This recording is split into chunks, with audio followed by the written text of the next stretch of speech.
Olá, eu sou Adriano Sambugaro e esse é o PDV. Numa época em que aumentar as margens de lucro ou diminuir custos é missão quase impossível, a redução de perdas é uma alternativa importante para equilibrar os resultados. O número de supermercados que investem na prevenção de perdas tem crescido nos últimos 3 anos, segundo dados da Abras, que acaba de divulgar uma nova pesquisa sobre o assunto. O levantamento, feito com 228 redes supermercadistas, que somam mais de 3.500 lojas no país, mostra que as perdas diminuíram, mas ainda há muito trabalho a ser feito. Para se ter uma ideia, a perda estimada no setor foi de 7,6 bilhões em 2020. Dentre as principais causas de perdas estão quebra operacional, erros de inventário, erros administrativos e furto externo e interno. Nesse episódio, eu e a Vanessa Urbieta, especialista em prevenção de perdas, conversamos com Gomes Santos, coordenador do Comitê Abras de Prevenção de Perdas e Desperdício de Alimentos. O Gomes analisa a pesquisa e divide com a gente aprendizados que podem ajudar a melhorar os resultados.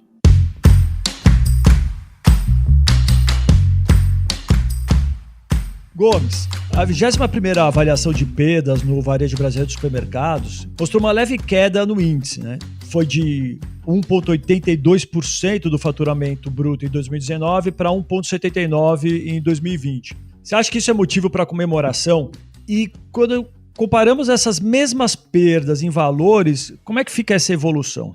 Olha, Adriano, eu acredito que sim, é motivo de comemorar mesmo, né? Até porque a gente olhando toda a série histórica, né, medida pelo faturamento bruto, além dessa queda de um ano para o outro, existe uma tendência de queda, né? Se você pegar os últimos 3 anos, 2018 a gente teve 1,89, 2019 a gente teve 1,82 e agora caímos para 1,79. Porém, o valor nominal de perdas no Brasil ainda é muito alto, né? A gente tem mais de uma estimativa aí de 7,6 bilhões, né? Que estaria mais ou menos ali na casa do 6º lugar do ranking da Abras. Então, uma perda é muito grande ainda que a gente tem no setor supermercadista. Agora, para responder a sua pergunta, eu queria até complementar com 2 pontos que eu acredito que sejam bastante importantes, né? Primeiro, que em 2020 a gente teve a pandemia. E a pandemia, como a gente viu, alavancou as vendas, né? E em alguns negócios acabou melhorando o nosso índice de perdas, porque aumentando o faturamento acaba reduzindo o índice, né? Um dividido pelo outro ali. O outro ponto importante, tem muita oportunidade ainda para melhorar ainda mais esse resultado de perdas que, como eu falei, no valor nominal ainda é muito significativo. Então, se a gente pegar, por exemplo, ainda na pesquisa, né, 28% dos supermercadistas ainda não tem uma prevenção de perdas implementada, né? Não tem uma área, né? Não tem uma área de prevenção de perdas implementada. Então, a gente acredita que há muita oportunidade de reduzir ainda mais esse índice que tem uma tendência de queda, mas ainda assim é um índice alto quando a gente compara com esses negócios, né? Agora, tem um ponto importante também, é que a gente precisa segmentar, né? Quando a gente olha o índice geral, a gente tem essa melhora, mas quando a gente segmenta por negócio, né, por tipo de supermercadista, a gente evidencia, por exemplo, né, o hipermercado, ele teve um aumento, enquanto o supermercado, por exemplo, diminuiu 5%, né, em relação ao ano anterior, a vizinhança diminuiu, a conveniência diminuiu, o atacarejo diminuiu bem, né, reduziu 9% em relação ao ano anterior. Então, quando a gente segmenta, a gente consegue identificar situações diferentes, ainda assim dentro do varejo supermercadista, né? Outro ponto que eu gostaria de destacar é o seguinte: na prevenção de perdas, isso lá no nosso comitê de perdas da Abra, a gente consegue evidenciar muito bem isso, que existem pelo menos 5 níveis de maturidade de prevenção de perdas no Brasil. Existe aquele nível mais que a gente pontua lá, que é o 5º nível, né, o otimizado e tal, que tem implementação de metodologia, o pessoal já está trabalhando no conceito de perda ampliada, a gente vê que esses varejistas, e grande parte dos maiores varejistas, inclusive, está nesse nível de gestão, de maturidade em relação à prevenção de perdas. Mas também tem muita oportunidade, tanto nos pequenos varejistas, que ainda assim têm implementado prevenção de perdas, mas ainda não está no nível de maturidade grande, como também tem, em alguns casos, a prevenção de perdas, em muitos casos, inclusive, a prevenção de perdas ela não é estratégica, né? Não tem uma implementação de cultura realmente de prevenção de perdas. Então, a gente acredita que esse índice ele tem muita oportunidade de melhoria e o nosso resultado desse valor estimado aí de mais de 7 bilhões de perdas ainda está muito alto. A gente tem uma jornada muito grande aí a percorrer. Se a gente olhar, que você comentou atacarejo, que teve 9% de redução no índice de perdas, o que você julga? É um índice bem alto, né? Você pensar 9% é bem alto. 9% de redução em relação ao ano anterior. Então, 2019, por exemplo, eles tiveram 1,23 e reduziu agora para 1,12. Então, assim, reduziu bastante o... É alto, né? O número. É alto a redução. Você acha que isso é em razão do quê? De melhorias de processos, maior investimento? O atacarejo não investia tanto em prevenção de perdas, começou a ter um olhar diferente, já que o atacarejo também passou a ser um canal super importante, quer dizer, já era, mas tem sido cada vez mais um canal super importante para os varejistas. Eu acho que assim, a perda, inclusive, ela é um efeito, né? Ela nunca é monocausal, ela não tem somente uma causa, né? Mas um fator super importante que aconteceu em 2020 foi a pandemia. Isso é um ponto importante que contribuiu bastante com o índice de perdas. E outro ponto que a gente vem observando é o aumento realmente de investimentos em prevenção de perdas em todos os negócios, né? Mas a gente percebe que quem tem melhores resultados são as redes que têm isso na sua cultura, na sua essência, inclusive fazendo gestão de processos mesmo, né? Eu entendo que a perda, ela é um efeito indesejado do processo de venda.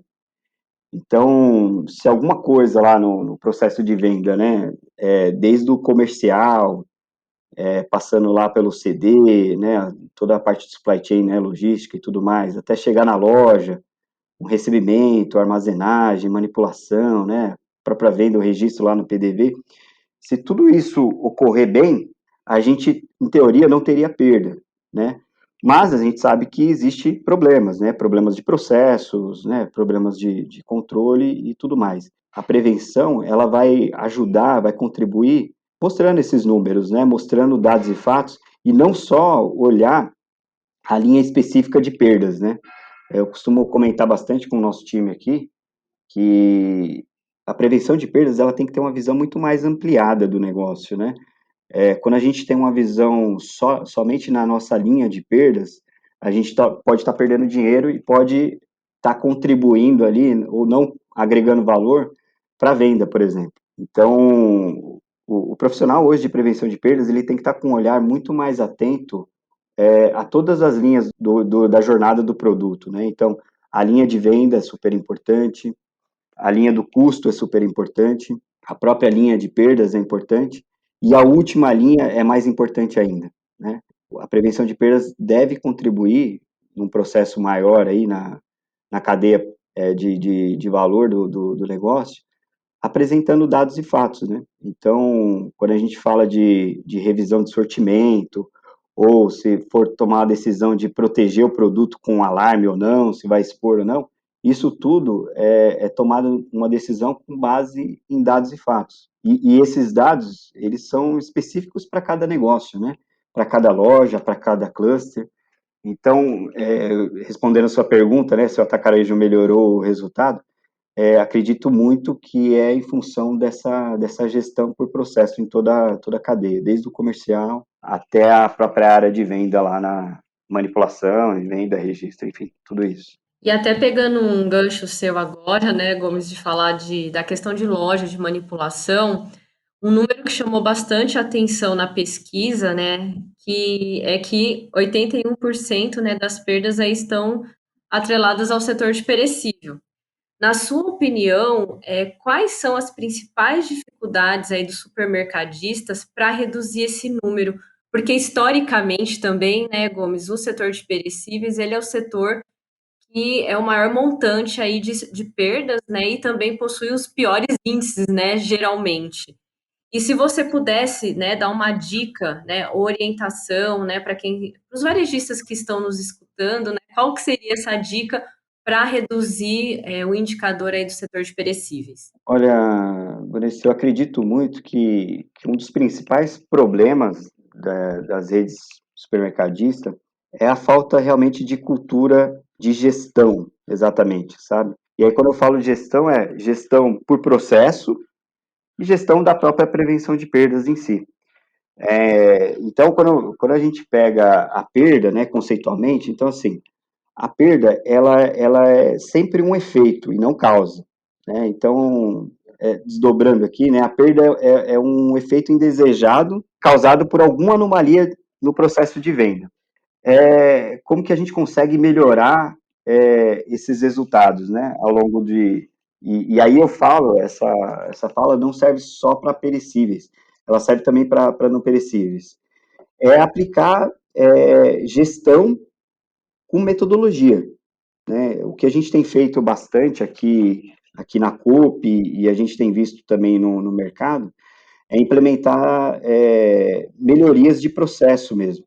Então, já que a gente entende, né, que a causa não é a perda, né, o efeito é a perda, então a causa também não é o vencimento, por exemplo, né, quando a gente olha lá perecíveis, né, que tem um shelf life muito curto, perecíveis tem uma característica muito específica, né, o tempo é muito curto, tem que manter numa cadeia de frio em todos os processos, né, para a gente não perder temperatura e aí não perder rendimento e não ter perda, tá certo?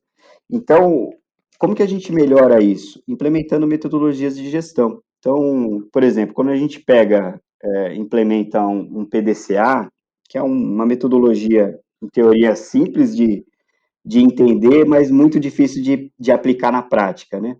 Mas o primeiro passo lá do PDCA, que é o planejamento, e aí é o passo mais importante, é entender qual que é a necessidade do cliente, quais as dores do cliente. E aí, quando eu falo cliente, não é só o cliente interno, né? Mas também os externos, né? Por que a gente está tendo aquelas perdas exorbitantes? E aí você mapeia toda a cadeia de valor, desde né, aí o contrário, né? Desde o cliente, lá da mão do cliente, até o nosso processo de compra, a gente percebe o seguinte, que ao longo do tempo, o shopper, né, que é o cliente, ele mudou o comportamento dele, tá certo? E principalmente com a pandemia, isso está acontecendo de uma forma muito mais dinâmica, né, do que antigamente. Então, lá no comercial, isso precisa ser visto, né, e com método, ele consegue analisar os dados e comprar de uma forma mais assertiva, né, nos volumes mais adequados, né, de acordo com a necessidade do cliente. Na logística, por exemplo, todos os processos que já até consolidado no mercado, né, de recebimento, né, temperatura, shelf life, quantidade, né, conferência e tudo mais, esses processos eles precisam acontecer. E aí, quando você implementa uma metodologia dessa, você não fica só no efeito, né, que é a perda. Você desdobra até chegar à causa raiz. Então, existe uma sequência lógica, né? Tem um efeito que é a perda. Depois, antes disso, você tem um problema, que, por exemplo, vou dar um exemplo aqui, é o vencimento, é o caso. E antes do vencimento, tem a causa raiz. Então, assim, o porquê que teve aquela causa daquele vencimento? Por que gerou aquele vencimento? Mas o bacana de tudo isso é que a gente envolve todos da cadeia e todos se sentem responsáveis por aquilo. Então, como que a gente tem resultado, né? Definindo muito bem os papéis e responsabilidades, e aí no caso de definição de papéis e responsabilidade, como que a gente dá nisso? Com metas, né? Então, o comercial lá, ele tem que ter uma meta de prevenção de perdas, do índice de perdas, a logística precisa ter meta de perda, a operação de loja precisa ter a meta de perda, e aí a meta de perda, por exemplo, dar um exemplo aqui da seção de açougue, né? Ela não pode ser uma meta única para toda a rede. Isso precisa ser muito bem calculado, né? Porque a meta ela precisa ser um desafio, mas ela é um desafio que tem que ser alcançável, né? Não adianta você colocar uma meta sem cálculo ou você colocar uma meta igual para todo mundo, primeiro que você não vai ser justo, né? Tem lojas que têm faturamento maior, tem lojas que têm faturamento menor, então é necessário clusterizar, enfim. Mas resumindo a sua pergunta, Vanessa, eu entendo que assim, um dos principais problemas que o supermercadista enfrenta é não ter uma gestão, uma cultura de gestão por processo e prevenção de perdas, sabe?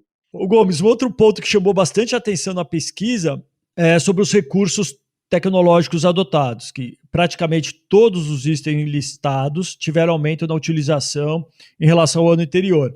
E eu estava dando uma olhada também na pesquisa da NRF Loss Prevention, e lá eles dizem que o investimento em equipe e em ferramentas tecnológicas continuam crescendo, né, que cerca de 7 em cada 10 varejistas têm adicionado recursos para lidar com perdas, mas recursos relacionados a investimento em tecnologia. Então, investimento em tecnologia, para eles, para os nossos amigos dos Estados Unidos, continua a ser a área de maior crescimento, cerca de 2 vezes mais investimento em tecnologia do que em staff para a área de prevenção de perdas. E com um número que me pareceu bem relevante, assim, 38% dos varejistas indicaram crescimento no budget para a área de prevenção de perdas. Você sente esse reflexo no Brasil também? Esse é um cenário real para a gente? Com certeza, viu? Eu acredito, inclusive, que não é mais nem tendência, né? É uma realidade mesmo. E mais que isso, é uma necessidade, né? Porque cada vez mais a gente precisa aumentar a produtividade das nossas equipes, inclusive, né?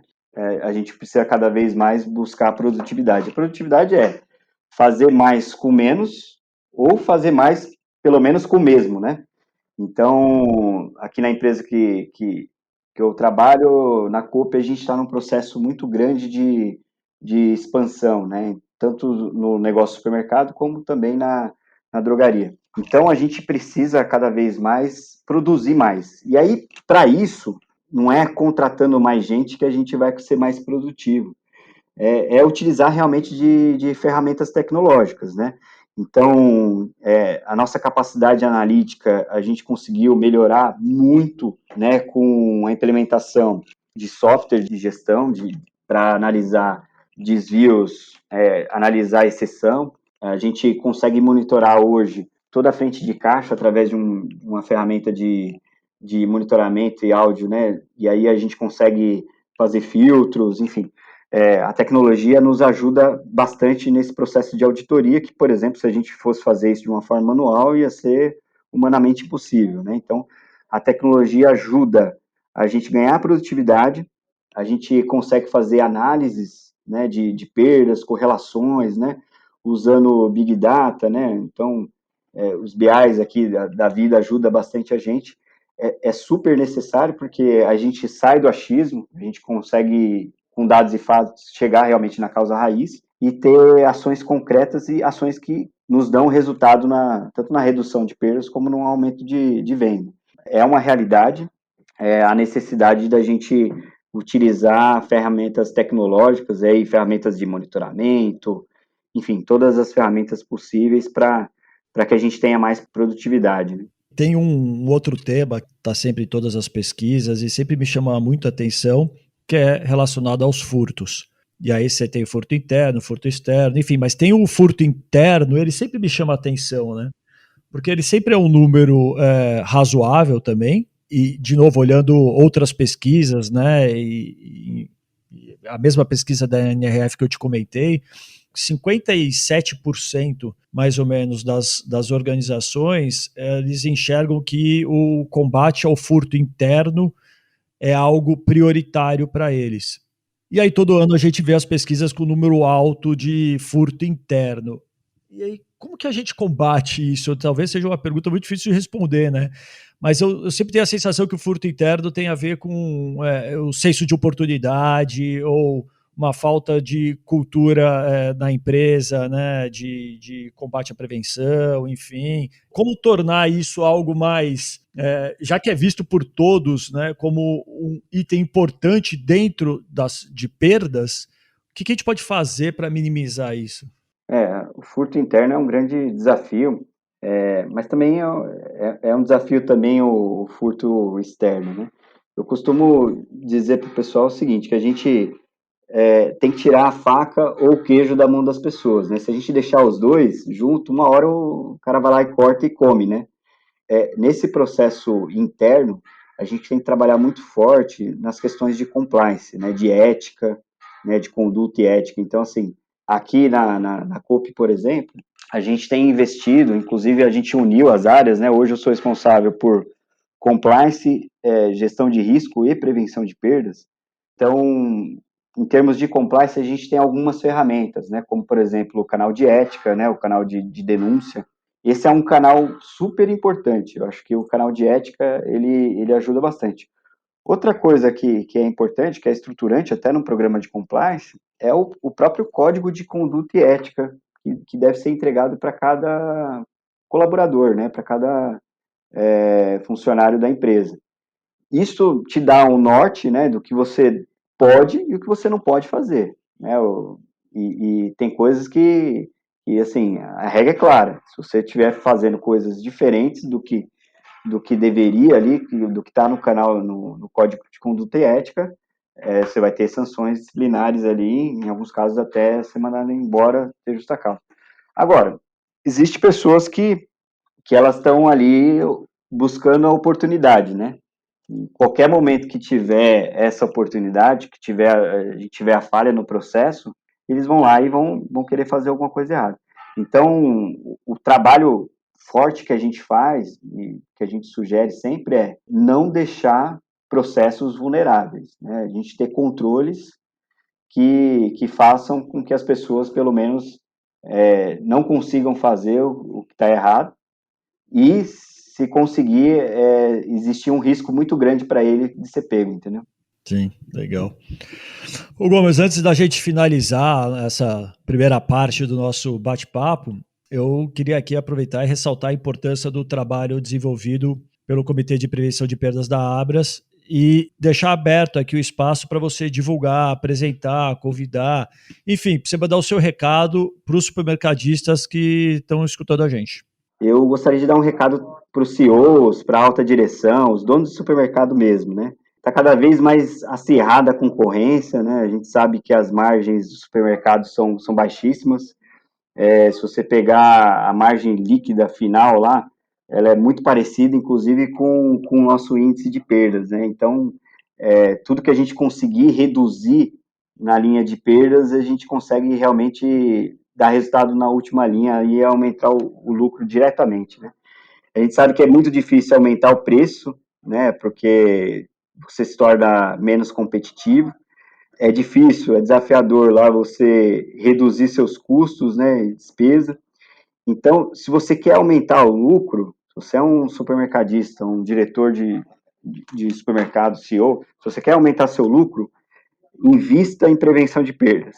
Tenha a área de prevenção de perdas como protagonista, né, como estratégica. Né? Se possível, deixe embaixo do seu guarda-chuva, né, porque a prevenção de perdas ela não contribui só com a linha de perdas, né, mas principalmente com todas as linhas lá de venda, né, enfim, com várias linhas do DRE. Então, você consegue aumentar a sua produtividade, você consegue aumentar seus controles, e quando bem implementado, você inclusive consegue aumentar a venda, né? Então, esse é um primeiro recado aí para os CEOs. E para os nossos colegas gestores aí, head de prevenção de perdas, fica um super convite aí. Se você ainda não participa do Comitê de Prevenção de Perdas da Abras, eu convido vocês a participarem. Lá a gente tem um momento super bacana, né? A cada 2 meses a gente se reúne e tem temas super relevantes que a gente tem a oportunidade de aprender com os nossos colegas, né? Com cases que deram muito certo nas redes deles. e também ter a oportunidade de compartilhar as nossas experiências. Então, fica o super convite aí para quem é head de prevenção de perdas e ainda não faz parte do comitê de perdas da Abras. Pô, legal, Gomes, estamos juntos. Eu concordo 100% com o que você disse. E eu sempre achei que a área de prevenção de perdas, ela sempre teve que ter uma vice-presidência, uma presidência, enfim, uma vice-presidência dela, uma resposta direta ao CEO. E esse acho que é o melhor, seria o melhor caminho para, não para a área de prevenção de perdas em si, mas o melhor caminho para as corporações, né?